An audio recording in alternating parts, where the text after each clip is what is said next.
달콤한 말씀 행복한 하루 6월 2일 금요일 본문은 로마서 4장 1절에서 12절까지의 말씀입니다. 그런즉 육신으로 우리 조상인 아브라함이 무엇을 얻었다 하리요? 만일 아브라함이 행위로서 의롭다 하심을 받았으면 자랑할 것이 있으려니와 하나님 앞에서는 없느니라. 성경이 무엇을 말하느냐? 아브라함이 하나님을 믿음에 그것이 그에게 의로 여겨진 바 되었느니라. 일하는 자에게는 그 삭시 은혜로 여겨지지 아니하고 보수로 여겨지거니와 일을 아니할지라도 경건하지 아니한 자를 의롭다 하시는 이를 믿는 자에게는 그의 믿음을 의로 여기시나니 일한 것이 없이 하나님께 의로 여기심을 받는 사람의 복에 대하여 다윗이 말한 바 불법이 사함을 받고 죄가 가려짐을 받는 사람들은 복이 있고 주께서 그 죄를 인정하지 아니하실 사람은 복이 있도다 함과 같으니라. 그런즉 이 복이 할례자에게냐 혹은 무할례자에게도냐?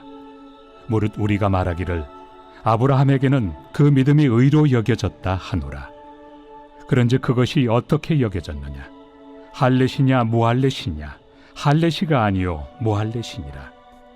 그가 할례표를 받은 것은 무할례시의 믿음으로 된 의를 인친 것이니 이는 무할례자로서 믿는 모든 자의 조상이 되어 그들도 의로 여기심을 얻게 하려 하심이라. 또한 할례자의 조상이 되었나니 곧 할례 받을 자에게뿐 아니라 우리 조상 아브라함이 무할례시에 가졌던 믿음의 자취를 따르는 자들에게도 그러하니라. 오늘 본문에서 사도 바울은 구약의 아브라함과 다윗을 예로 들면서 우리가 구원을 받는 것은 오직 하나님의 은혜로 가능하다는 것을 입증하고 있습니다.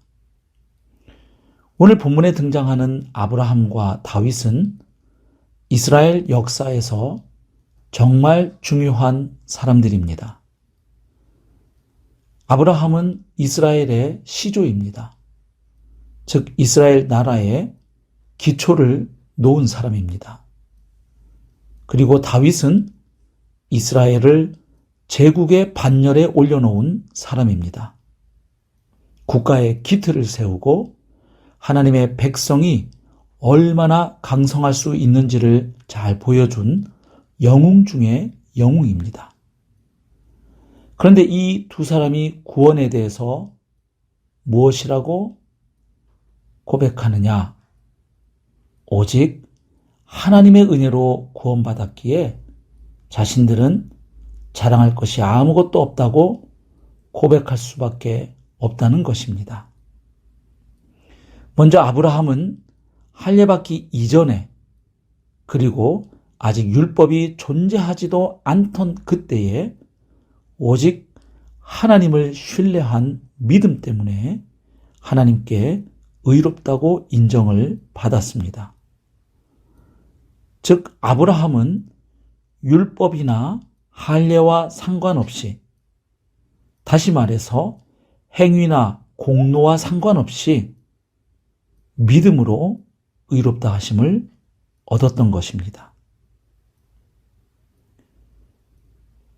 결국 믿음을 통한 칭의의 원리는 율법으로 구원받는 방법이 통하지 않으니까 할 수 없이 궁여지책으로 주어진 것이 아니라 처음부터 하나님의 언약 백성을 만드는 원리였음을 알 수 있습니다.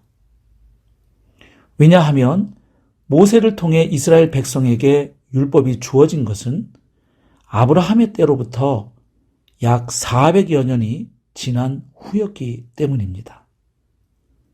또한 아브라함은 할례가 시행되기 전에, 다시 말해 무할례자로서 하나님께 의롭다 하심을 얻었던 것입니다.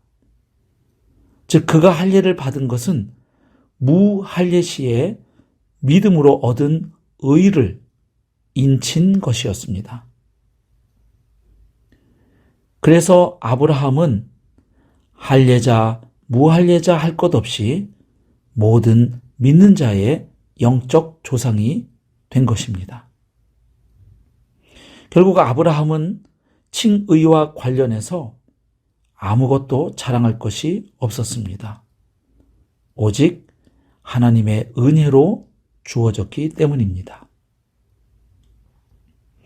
이렇게 아브라함처럼 하나님을 믿은 사람을 의롭게 여겨주신 것도 은혜이지만 밧세바를 범하고 그녀의 남편 우리아를 죽인 다윗처럼 죽어 마땅한 죄인을 용서해 주신 것도 은혜입니다.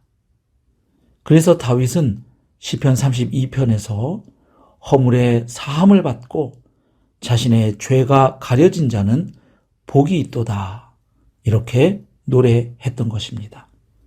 그리고 오늘 본문에서 바울도 바로 다윗의 그 시편을 인용하고 있습니다.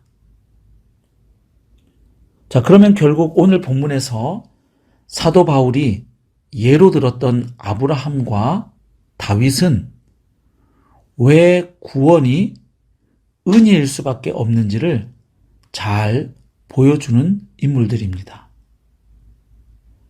쉽게 말해서 구원이 왜 공짜일 수밖에 없는지를 잘 보여주는 것입니다. 왜 구원이 은혜일 수밖에 없을까요? 다시 말해 공짜일 수밖에 없을까요? 우선 첫째, 너무 비싸기 때문입니다.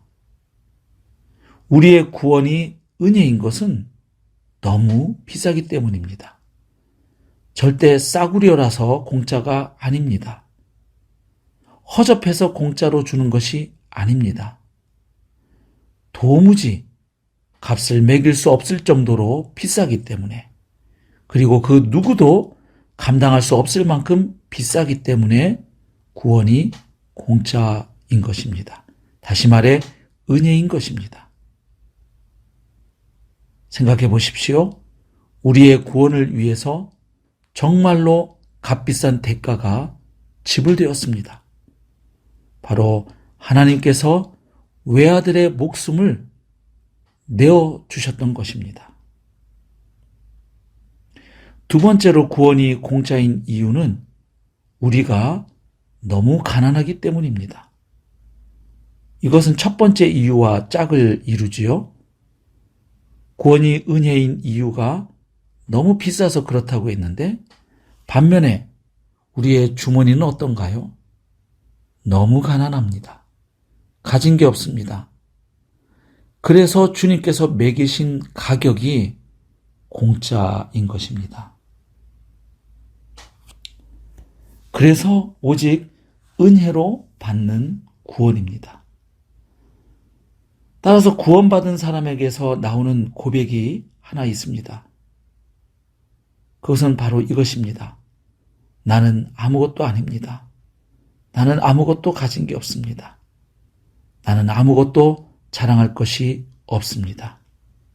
왜냐하면 오직 하나님의 은혜로 구원받았기 때문입니다.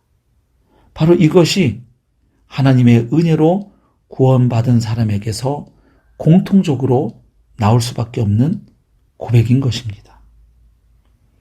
물론 하나님의 은혜를 받아들이는 통로가 바로 믿음이기 때문에 믿음은 중요합니다. 하지만 그럼에도 믿음은 구원의 조건이 아닙니다. 우리의 믿음 때문에 공로로 구원받은 것이 아닙니다. 믿음은 하나님의 은혜를 겸손하게 수납하는 통로인 것입니다. 사랑하는 성도 여러분, 오늘 하루 사는 동안 내가 하나님의 은혜로 구원받아 하나님의 자녀가 되었고 백성이 되었다는 사실을 깊이 묵상하는 그런 시간을 가지면 좋겠습니다. 내가 자랑할 것이 아무것도 없다는 사실을 다시 한번 하나님 앞에 고백하는 하루가 되었으면 좋겠습니다. 그리고 그 하나님의 은혜가 나로 하여금 어떤 삶을 살게 하는지를 다시 한번 성찰하고 그 은혜에 의하여 이끌림 받는 삶을 살아낼 수 있기를 소망합니다. 은혜가 우리로 하여금 순종하게 합니다. 은혜가 우리로 하여금 헌신하게 합니다. 오늘 하루도 하나님의 은혜를 깊이 깨닫고 그 은혜 가운데 걸어가는 복된 하루의 삶 살아내시기를 우리 주님의 이름으로 축복합니다.